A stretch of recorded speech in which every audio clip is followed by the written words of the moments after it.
What we are about to tell you could save your life. Are you listening? This is important. We have to talk about this now.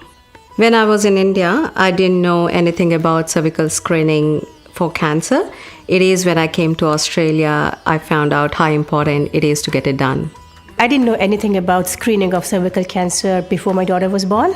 Well, I feel a lot of women in my community, if they are feeling perfectly fine, screening for cervical cancer would be the furthest thing from their mind. You need cervical screening every 2 years between the ages of 18 and 70, or from 2 years after becoming sexually active, whichever comes later.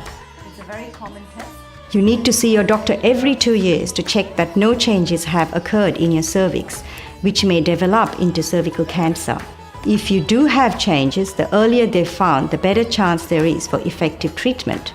It is one of the easiest tests available to screen for cancer. I go to doctors to get myself screened for cervical cancer. This is when you start having sex, you need to start going to doctors to get it done for you. After having 2 children, getting a screening for cervical cancer is nothing to be embarrassed about. If I can beat cervical cancer with just one test, definitely I'm going to go for it. Sex before marriage is a big deal in India, in our community. So a lot of women don't talk about it, but once you do have sex, it's important to get yourself screened for cervical cancer. For instance, I have a daughter, and when she does become sexually active, I would encourage her to get herself screened for cervical cancer. Regular cervical screening can prevent around 90% of cervical cancers. Cervical cancer is a largely preventable disease. The early stages of cervical cancer usually show no symptoms.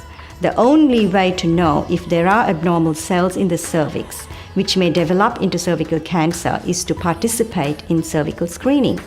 It's important to feel comfortable with the doctor or nurse you choose.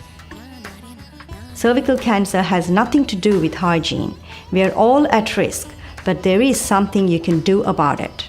Australia's rates of cervical cancer are among the lowest in the world because of our screening program, so take advantage of it. I encourage all men in our community to support their wives, daughters, and mothers to get cervical screening. It's important.